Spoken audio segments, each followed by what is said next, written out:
Welcome to Bridging the Gap. I'm your host, Audra Carter, and would you believe it? It's election time again. Thank you for joining in and speaking with us. And today is the most important day because we're going to talk to people in our community. We're going to talk about voting and you and why you should vote. So Bridging the Gap has brought in people that we believe have a vested interest, and those are our candidates. They're going to be talking to us about why you should vote and what was it that made them want to run for this candidacy. The second half of the show is going to be talking about the amendments, because we realize how important it is that you know exactly why you need to vote and what you're voting for. And I just want to thank my guests for being here with me this evening, and I want to have them introduce themselves because they're the best ones to do that. We have Mr. You are a doctor now. Yes. Reverend Edward Hayes, and tell us what you do. My name is Dr. Edward Hayes. I'm an instructor, or a professor at Selman University, Pensacola, but I'm a member of the Baptist Ministers Fellowship here in Pensacola, Florida, and we have a vested interest in our election and the constituents that we serve. We want to impress upon them our need and our necessity to go to the polls and vote for the best possible candidates that we have in our county as well as in our city. Thank you so much for that. And Miss Donna, how are you doing today? Great. I'm good. I'm Donna Clark, and I'm running for mayor for the city of Pensacola. I love our city of Pensacola. I love the people. And people ask, why am I running? And I'm running because I want for the greater good of all of us, equality for all, opportunity for all, and not just for a chosen few. And what I did prior to this was the last 10 years I've worked in our community as a fundraiser, a volunteer fundraiser, and in that just raising hundreds of thousands of dollars for our community and our Gateway, heart, cancer, all the variations. There's no one certain one, but the one that's closest to me is Bend Independence for the Blind, because they started out with absolutely no money, and now we've got a full-time executive, full-time fundraiser, which took me off the hook, and the Lord's been good. So I'm really thrilled to take the talents that I've had in corporate and in these last few years to better our community, to our city, and I'm going to take that talent right on forward.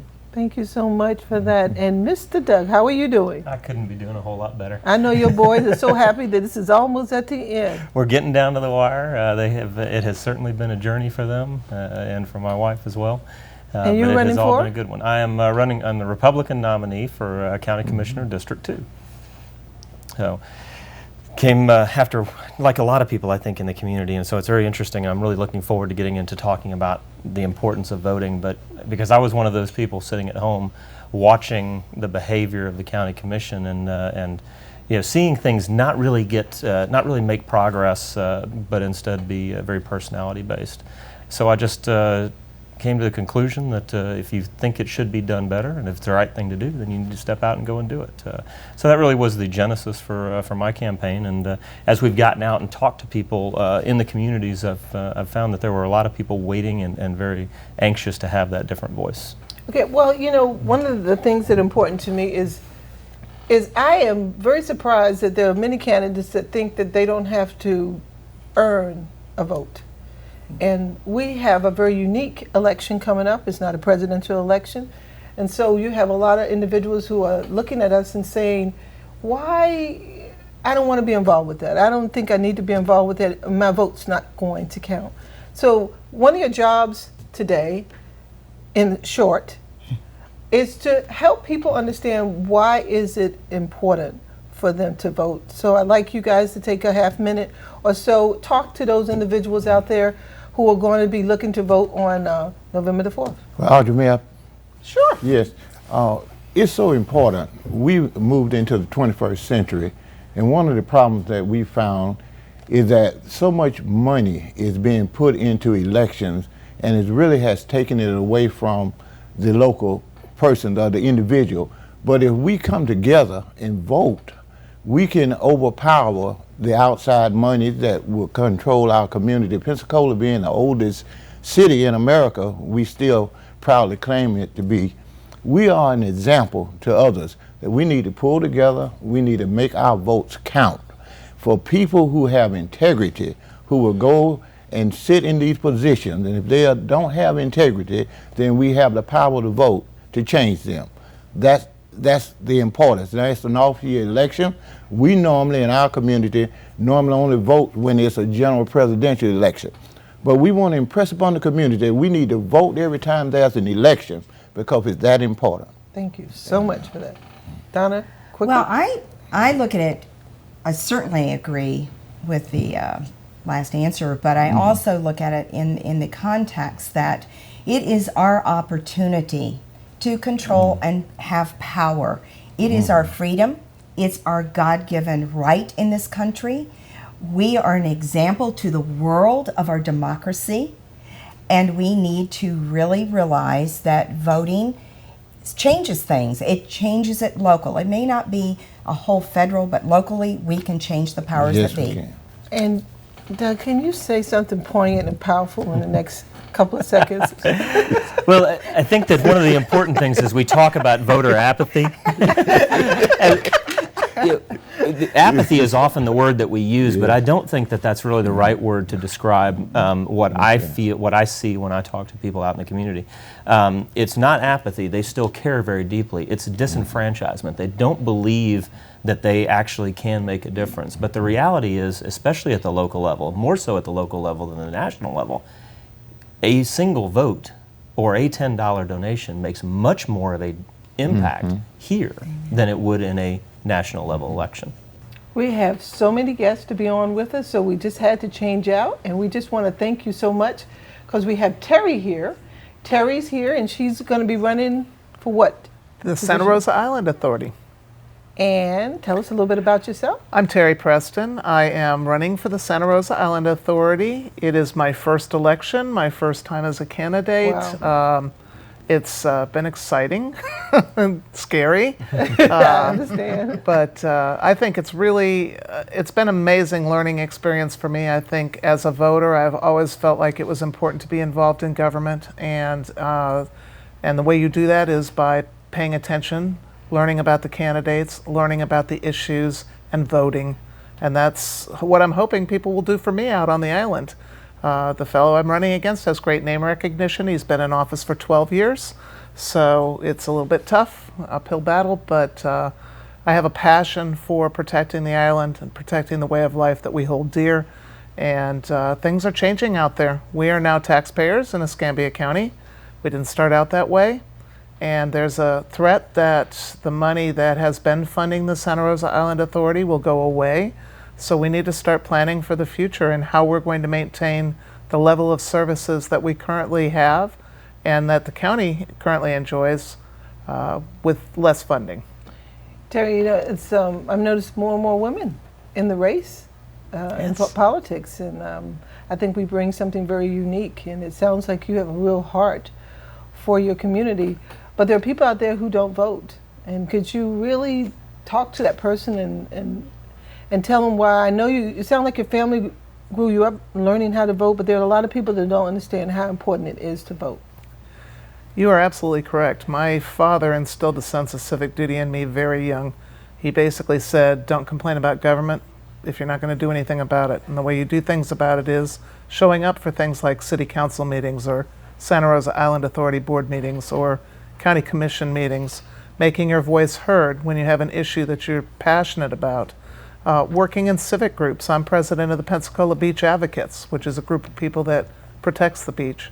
So it's really important to get to know the issues and to show up for a meeting once in a while. It's pitiful when I see the handful of people that show up for a lot of our public meetings. You know, one of the things I'd like to share with the community is the way to get voters to vote is for you to take them. They said it takes a village to raise a child. Yes. I think it takes people who are out here like these individuals who really love this community to take one person one at a time.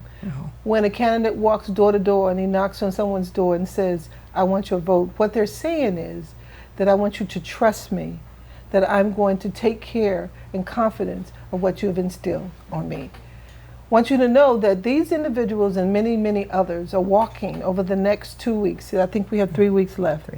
They're going to be the hardest 3 weeks, I think, for all these candidates. I think that, look at them, they're all nodding their head. But I'm going to give you, we're going to have a dean on in a little bit. I'm going to give you, the voter, an assignment to check out every one of these candidates that's on the roll. Go to the supervisor election, take a look at their background, find out about them. If you're in their district, find out what they have been doing and test them. You have to hold people accountable, especially our leaders. And we're asking you in this segment that just because these candidates are up here, they're going to be held accountable because they're people, and more importantly, because they're leaders.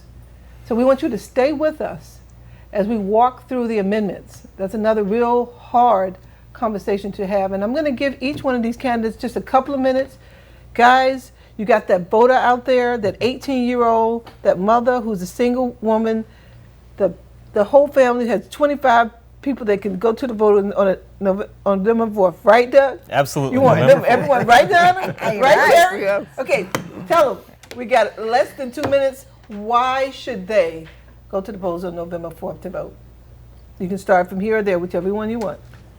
I believe we need to get out and vote November 4th, essentially because we have some big issues coming up. It's a very important time to be voting with governorship coming up and, of course, mayorship.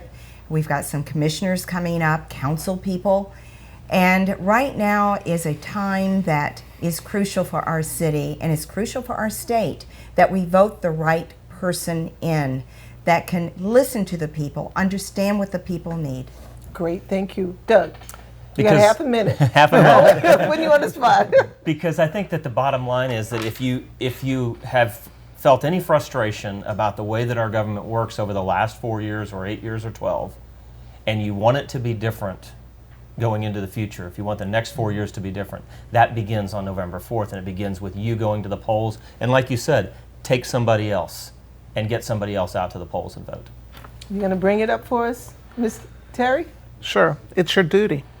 There's a reason that people go to war and die for us, and one of those reasons is the fact that we have the ability to go to the polls and vote. Of all the countries in the world, we have the lowest voter turnout, and we should be ashamed of that. So please, not only go to the polls, but educate yourself on who you're voting on, make a good informed decision, and like Doug said, take someone with you. And we'll be right back talking about the amendments. Stay with us on Bridging the Gap. I'm your host, Audra Carter. I am Donna Clark, and I am running for mayor for 2014, and I need your vote November 4th. Let's open up City Hall. Let's give everyone an equal opportunity, and let's make it beneficial for all and not just a chosen few. Vote no for the no-show mayor. Vote yes for Donna Clark for mayor November 4th. Let's do this together. And this message is paid for by Donna Clark, and we're all in it together. Thank you. Hi, my name is Audra Carter, host of Bridging the Gap TV show. Election day is November the 4th. Are you unsure who to vote for? Do you not understand the amendments? Join us on Bridging the Gap Election 2014 and make your vote count. My name is Mark Taylor, and I'm running for City Council District 6. I'm a small business owner and a family man. By voting for me, you are choosing integrity over insider politics and electing a council member who will put our residents first. And we're back to Bridging the Gap, Election 2014. And what we're excited about now is we're going to talk about the amendments, how important they are for you, the voter, in going to the polls on November the 4th. And we're going to thank another member of our candidacy for being with us. We thank Mr. Dennis. How are you? I am just fine, thank you. Are you excited? Are you comfortable yet? I am comfortable and I'm excited. I was telling him a couple of minutes, Dennis, are you okay? And he said, I'm fine, I'm fine. Tell us a little bit about yourself and what position you're running for. Well, I'm running for City Council's 2nd District, and to tell you about myself, I'm going to do it a little differently. I'm going to do it in order of priorities in my life. So, Okay. First and foremost, I'm a Christian. I am a father, I'm a grandfather, I'm a husband. I have practiced law in Indiana and Kentucky for a number of years. I don't practice here in Florida. Work for a law firm doing real estate closings and that sort of thing. And I'm co-founder of a mission house called Martha's Vineyard of Pensacola. Wonderful. So that's who I am. Wonderful. And what made you get involved with this whole thing? Attending city council meetings. Oh. Yeah, that really is what did it. I attended city council meetings for about 2 years, watched them on television when I couldn't actually attend, and came home and fussed my wife each time about how, there didn't seem to be much consensus between some of the members. And my wife said, you're going to continue to complain, or are you going to run this year? And then I talked to my son, who's in the Navy, and he said, Dad, if you see an opportunity to make a difference and you don't take that opportunity, I'm going to be ashamed of you. And when your 31-year-old son says, Dad, I may be ashamed of you, you get out and do something. And so I'm excited about building consensus. That really is what I'm all about. So you realize that this is a different election, and we just talked the last segment Yes. about voting and how important it is. What are your feelings on that, and how can we get people to move from their chairs to the voting polls on November the 4th? Well, first and foremost to me, I think the importance of voting is the fact that this is who we are as a country. This is our most basic right. My son has served 11 years in the Navy. He serves because he loves freedom, and I think we're obligated to vote when we have kids in the military, when people serve their country like that. The second thing is, don't complain if you don't vote. I had a fellow recently who said, I just can't stand that fellow. I can't stand what he's done in our country. And I said, look, did you vote last time? And he said, well, no, I didn't vote. And I said, well, in essence, you did. You voted for him by staying at home and not voting. So it's our basic right. It's who we are as a country. It ought to be the thing that we cherish above everything else. And most important, we want to remind everyone, it is our responsibilities as individuals, community leaders, to take people to the polls. Absolutely. Everybody is responsible for that, not just the media, but you and me and everyone. If you're family members who are children who are 18 years old and can vote, please, by all means, consider that tonight's really about giving you and empowering you with knowledge to vote. So we're going to talk about the amendments. And so I pulled some of the candidates and said, please, I need you to be ready to talk about the amendments. Poor Doug. I'll do it to you again. He was like, okay, Audra. No, that's actually great. Are we going to do Donna first, or you want to go first, Doug? I'll go ahead and Doug, okay. I'll go ahead and start. Well, looking at the time constraints that we have, I actually had pulled up a copy of the sample general election ballot, and I think the most important thing that the folks at home can do is get a copy of this before you go in and you're standing in that little cardboard box. Okay, understand what these, what is on the ballot and what these three amendments are trying to accomplish, and then take this opportunity to create dialogue in your community. But more importantly, seek out people who aren't just like you and seek out their opinions as well. One of the most controversial ones on here is Amendment 2, the use of medical marijuana. And while that one is something that is has the potential to relieve a lot of pain for some folks, the nature, you don't just look at it in terms of the what we're trying to accomplish, but what also you inadvertently accomplish with a poorly written law. And in the case of this one, the entire, all of the sheriffs in the state of Florida are opposed to it, not opposed to getting medical marijuana available to those who need it, but opposed to the type of industry that could be created by this. So for that reason, I mean, that's I think the easiest one within short time constraints to talk about that has unintended consequences. And we should always consider the unintended consequences of the choices that we make. Okay, so that's the one you want to kind of bring out, but there are two others. Will you just mention them? Yeah, well, the First Amendment is the Water and Land Conservation, which dedicates, I'll read it specifically, dedicates certain funds to acquire and restore Florida conservation and recreation lands. Now, on the one hand, sounds like a great idea because being against conservation in today's world would be like being against puppies. We're obviously, particularly in a fragile ecosystem like Florida's, we have to be very careful that we protect the environment. However, the way that this law is written, it is very open-ended with regard to how it pays for those things, and we have to remember that unless we are going to raise taxes, the tax base is a zero-sum game. So if certain tax monies get allocated to this, then it is also in fact being allocated from other things, and that may be a good thing. It may not be. Okay, and then the final one, which everybody's really kind of up and down about. Nobody wants to talk about that one, but go ahead, real quick. And that's the perspective. The title of it is "Prospective Appointment of Certain Judicial Vacancies," which allows for the appointment of vacancies in interims. I think it is very important that we keep these jobs working and filled, because vacancies actually lead to the logjam of government. And if we allow that to take place, that actually, going back to that thing about why people don't vote, people don't vote because they don't believe the system works. The system needs to be effective and efficient, and vacancies work against that. So, mind you, I'm not punching and jabbing you, but did you notice how he was very, very careful how he talked about them? He was non-committed. Our last guest was a yes or no. Okay, so we're going to move on quickly. Donna, you're going to hone it down? I will hone it down. I'll make it really basic. What we're looking at for city amendments is the recall of mayor and whether or not the council has a right to assistance and to an attorney. Now, it's quite clear when you read it on your ballot how you're going to vote. Either you're going to vote this way. You're going to either look at it from this point of view. If we have a mayor in that is misusing our money, abusing it, spending it unwisely, making some bad judgment calls, do we want the ability, we the people, to recall that mayor? Now, you know we do already have it in the state of Florida statute of law to recall mayor. But what we are doing here is more or less, if you will, they nickname me tweaker, tweaking our charter so that it is very clear.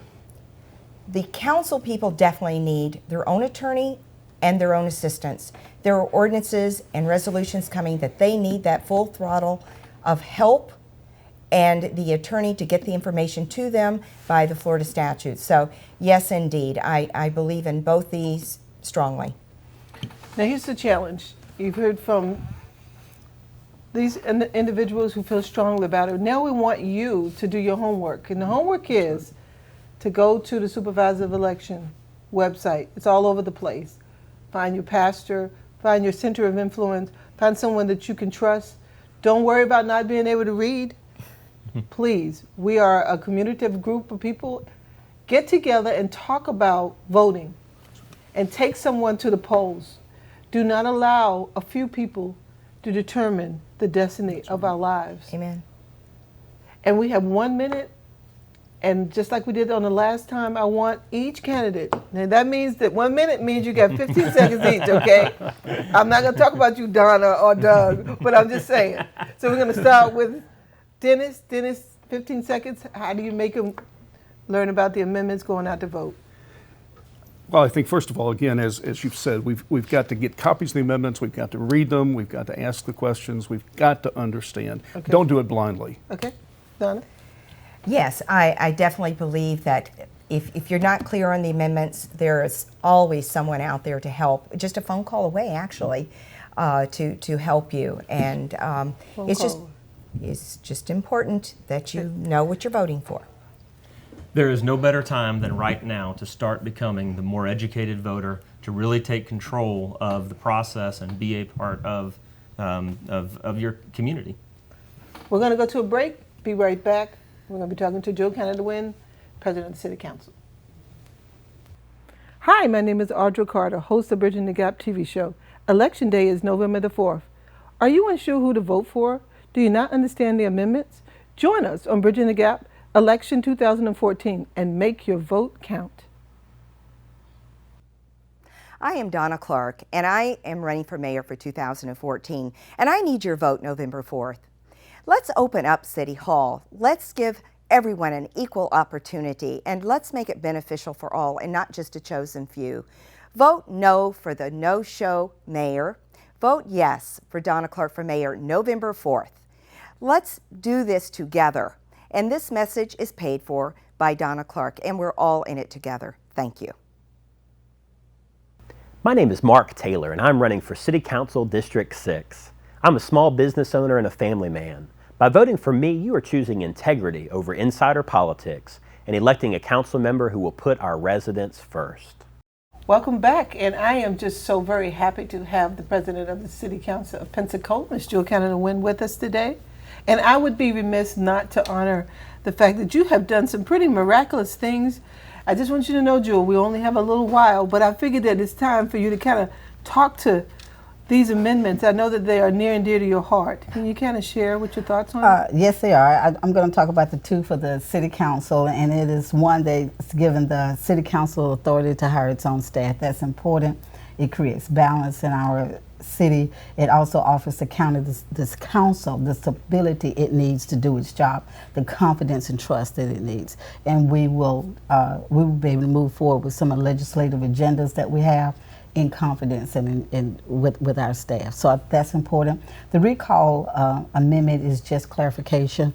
I think it was intent for it to be both for the legislative body and for the mayor. And so since there's questions about it, it's just time to just clear it up. And lastly, that we have two things on here that deal with sales tax, and one is a half penny and one is the penny for progress. The penny for progress, I ask that you go and support it and do it, and well as the half cent for the school district. Quickly. Yes, I want to thank you, Ms. Carter, for having us today and representing the Baptist Ministers Fellowship. But I'm concerned about the referendums. The referendums, the half-cent sales tax. The union and our constituency, our president, Dr. Marshall, we're not happy with that, with the progress of the school system as it is today. Thank you. Well, there you have it. Many different views on the same issue. We ask you to continue to vote.